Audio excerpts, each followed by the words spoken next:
Hi everybody and welcome to today's world affairs. और आज जो हम टॉपिक लेकर के आए हैं आपके लिए वो ये टॉपिक हम डिस्कस करेंगे कि क्या ये एंड है रूपी का। तो बेसिकली इस चीज को हम डिस्कस करेंगे इस वीडियो में। कहीं ना कहीं आप देखेंगे तो रशिया जो है जिससे हम सबसे ज्यादा क्रूड ऑयल परचेज करते हैं, तो हमने वॉस्ट्रो अकाउंट के तहत मतलब ये एग्रीमेंट बनाया था कि रूपी और रूबल में हम ट्रेड कर सकेंगे, लेकिन अभी साफ साफ रशिया ने मना कर दिया है। इसको लेकर के हम ऑलरेडी चैनल पे वीडियो बनाए थे एंड ऑफ डी-डॉलराइजेशन के नाम से। लेकिन साथ साथ में यहाँ पे ये इंपॉर्टेंट बात है कि आखिर ये हो क्यों रहा है। भारत ने तो हाल ही में यूएई के साथ में भी साइन किया है, तो क्या ये हश्र यूएई के साथ में भी होने वाला है? तो इसके पीछे का हम इकोनॉमिक्स समझने की कोशिश करेंगे और साथ साथ में वीडियो काफी इंटरेस्टिंग और इन्फॉर्मेटिव रहने वाला है। तो प्लीज वीडियो को पूरा देखिएगा और अगर आपको कंटेंट अच्छा लगे तो लाइक, शेयर और सब्सक्राइब भी करिएगा। तो चलिए वीडियो की शुरुआत करते हैं। This video is presented by me Rajat Dubey.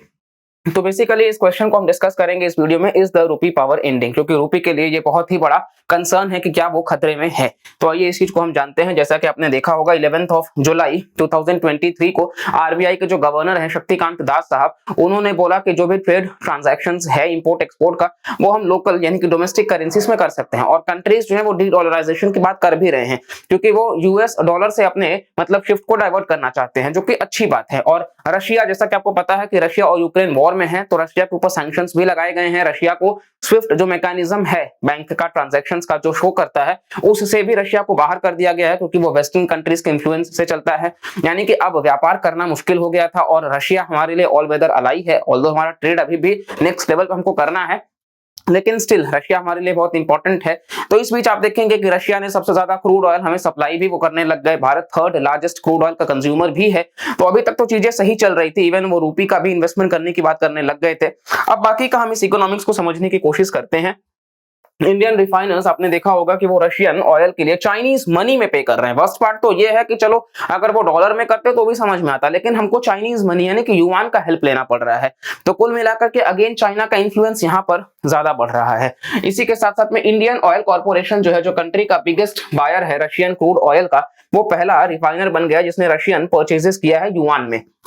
और ये आपको बहुत ही बड़ा मतलब एक अपने आप में चिंता का विषय लगेगा कि 3 प्राइवेट रिफाइनर्स में से 2 जो हैं वो भी रशिया को इंपोर्ट जो किए हैं वो युआन में ही पेमेंट करके किए हैं। यानी कि यहाँ पे चाइना का जो है वो पावर आपको देखने को मिल जाएगा कि ज्यादा बढ़ता हुआ दिखेगा। साथ साथ में आप देखेंगे कहीं ना कहीं अब हम इन क्वेश्चंस को डिस्कस करेंगे कि आरबीआई का स्ट्रेटेजी क्या है behind bringing this system. RBI ने इसको इंट्रोड्यूस क्यों करा, साथ साथ में ये जो ट्रांजैक्शन है वो किस तरीके से काम करेगा, इस चीज को भी हम समझेंगे। और फिर आप देखोगे तो रशियन ट्रेडर्स जो हैं वो डिमांड कर रहे हैं कि युआन को और डॉलर के बजाय, बेसिकली अगर मतलब डॉलर को अगर उनको रिप्लेस ही करना है तो वो रूपी के जगह युआन को क्यों मांग रहे हैं, इस चीज को भी हम यहाँ पे डिस्कस करेंगे। और इसी के साथ साथ में बेसिकली आप देखेंगे तो कहीं ना कहीं जब भी कोविड आया और पैंडेमिक आने के बाद में ऑयल प्राइसेस जो है वो तेजी से बढ़ने लग गए। आप 2022 के आसपास देखेंगे तो ये मैक्सिमम दाम बढ़ भी चुका था। इन्फ्लेशन रिटेल ऑलरेडी भारत में काफी महंगा है। तो रशिया ने ये बोला कि चलो ठीक है, आप हमसे तेल परचेज कर सकते हो, क्योंकि रशिया के पास बायर नहीं थे। तो रशिया को अपनी इकोनॉमी को सस्टेन करना था, तो रशिया ने सस्ते दामों पर तेल प्रोवाइड करना चालू किया। भारत सबसे बड़ा बायर भी बन गया। यहां तक तो कहानी समझ में आ रहा है। भारत में भी आप देखोगे तो रिटेल इन्फ्लेशन क्योंकि बहुत ज्यादा था, ministry of statistics and programme implementation का ये है मार्च 2022 का, जो कि इन्फ्लेशन बेसिकली आपको देखने को मिल जाएगा। ये जो रिटेल इन्फ्लेशन है, ये ग्रीन वाला ग्राफ, तो ये 6% मतलब से ज्यादा नहीं जाना चाहिए, ऐसा मॉनेटरी पॉलिसी कमेटी में कहा जाता है कि 4% ±2 यानी कि 2 से 6% के बीच में होना चाहिए। ये लगभग 7% के आसपास पहुंच चुका है। यानी कि ये भी एक बता रहा था कि चीजें उस लेवल पे स्टेबल नहीं चल रही हैं। इसी के साथ साथ में आप देखोगे तो कहीं ना कहीं भारत का जो इंपोर्ट है रशिया से, आपको देखने को मिल जाएगा कि क्रूड पेट्रोलियम हम कितना ज्यादा इंपोर्ट करते हैं रशिया से। फिर फर्टिलाइजर्स के मायने में भी मतलब ये बहुत तेजी से बढ़ा है।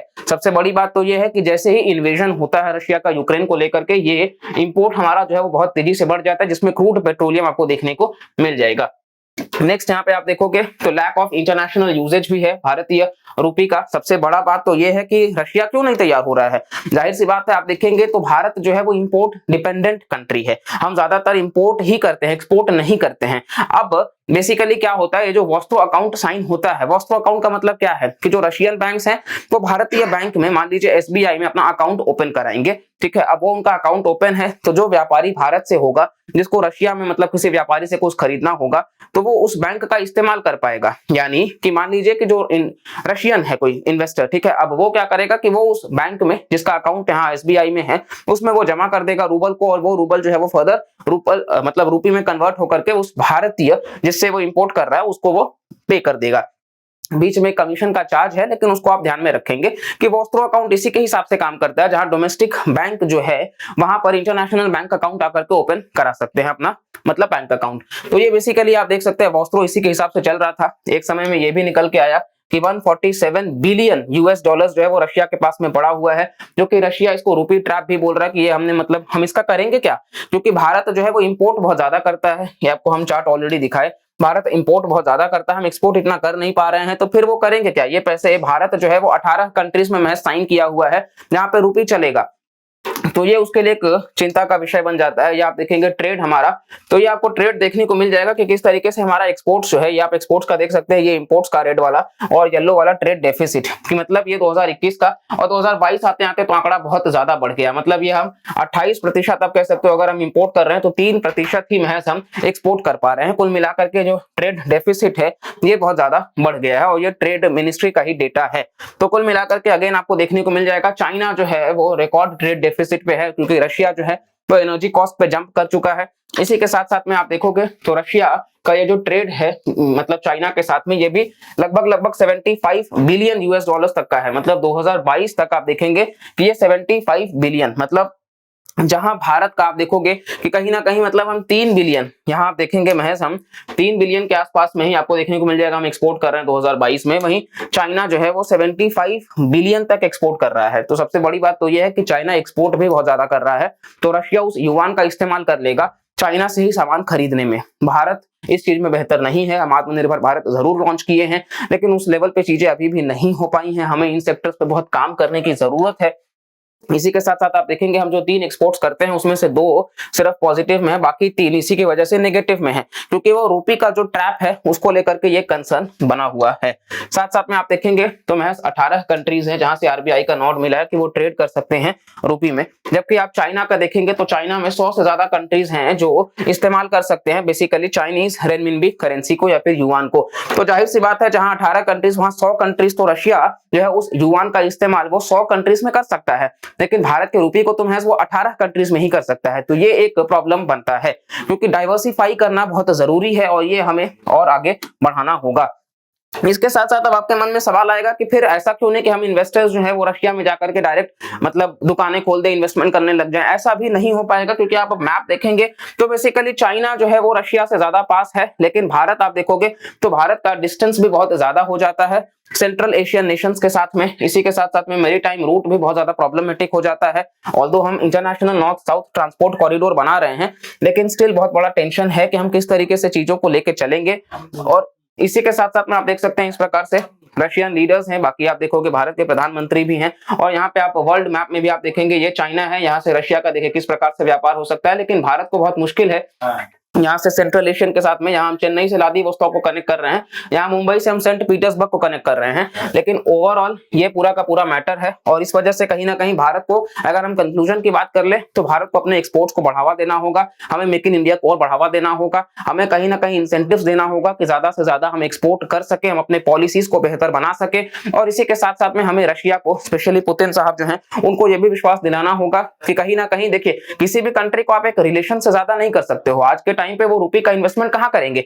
आज अगर वो वॉर में वो लड़ रहे हैं तो उनको पैसों की जरूरत है। ऐसा भी नहीं है कि चलो वो यहां पर आकर के 10 साल का लॉन्ग इन्वेस्टमेंट कर दिए शेयर्स के फॉर्म में, क्योंकि रुपये एक तो डेप्रिसिएशन भी ज्यादा है, यानी कि भारत के केस में करेंसी वॉलेटिलिटी भी है।